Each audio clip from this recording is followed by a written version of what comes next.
We all love going to events, especially outdoor festivals and parades. But to host one, you need to fill out an application and get permits. To help make hosting these events easier, the City of Worcester has updated its special events permitting process. My name's Tom Matthews, and on this episode of The Buzz, I'll be talking to the city manager to find out all about the new special events permitting process.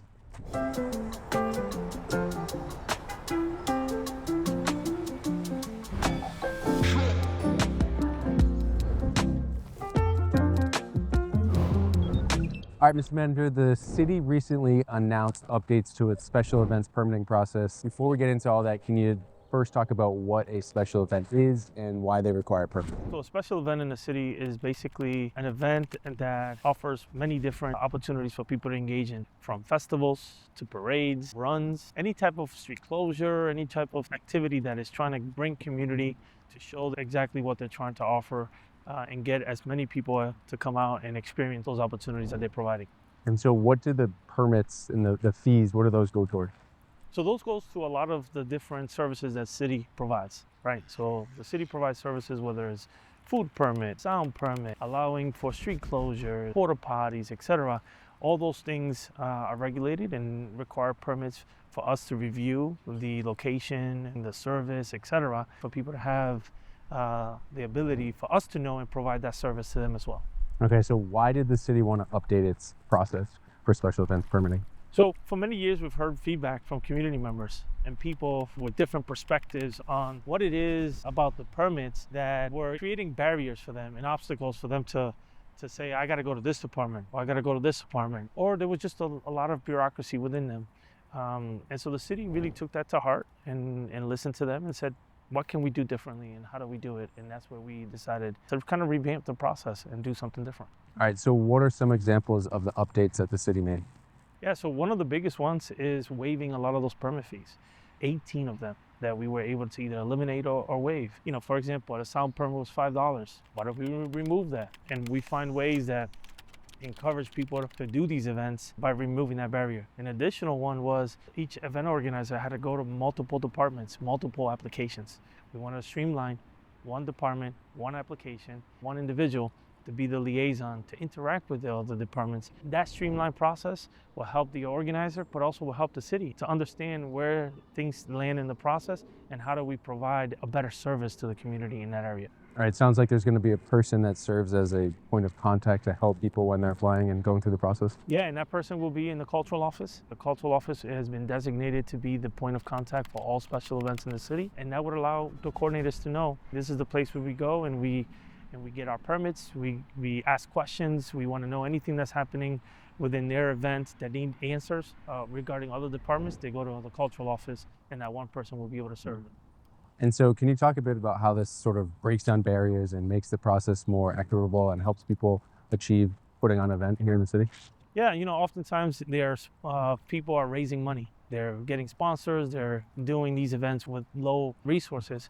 So this barrier of reducing the fees and also streamlining the process allows them to stretch their dollars a little bit more and provide better activity and better resources for people to enjoy those events. They bring economic growth, and it also creates an energy in the city that we are a city of many diverse perspectives, and it just invites other communities from other towns, states, etc., to get involved and see all the beauty that we have here as a city. And you've worked for the city a long time, so you've had firsthand experience. You've been involved. You've seen events put on in the city. How big of a difference and big of a change is this for the city? It's huge. I've been in the city manager's office for 12 years. I used to be involved in the event planning process, so I know how important and how challenging it can be at times. But we see the impact of what it does to a community, what it does to a neighborhood when you have these types of events, how it attracts people to come to this community and spend money, know what the rich history of the city has to offer. There are some events that draw people from across New England. Again, we want to encourage that a lot more, and we want more people to be able to come to the city of Worcester and participate in these events. And this isn't the end of updates. The city in its announcement said that this is going to be a continuous process.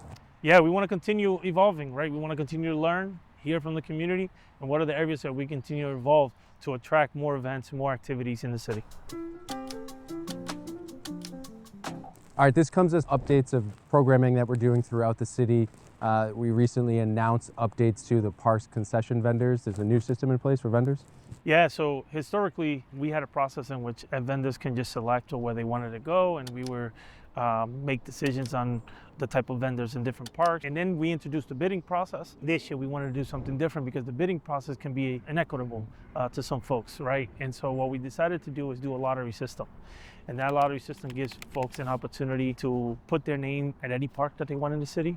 We also are expanding in terms of what vendors can be at different parks and having multiple vendors at parks. And so again, we're trying to provide more access, not only for our small businesses and vendors and concessions, but also provide for events across the city. So we're looking holistically at all of this process because we've heard a lot from the community. We know that this is important, and we want to take some steps to improve our parks and the vitality of our community. All right, good stuff. Is there anything else folks should know about updates to our special events permitting? You know, right now we launched it as a manual process.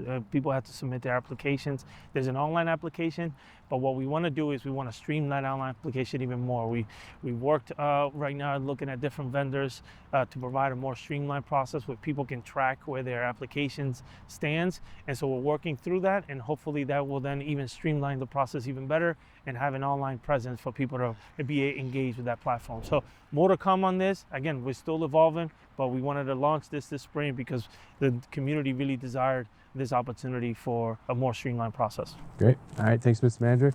And thank you for tuning in. As always, give us a follow on our social media. Head on over to worcesterma.gov to find out everything else that's happening in the city.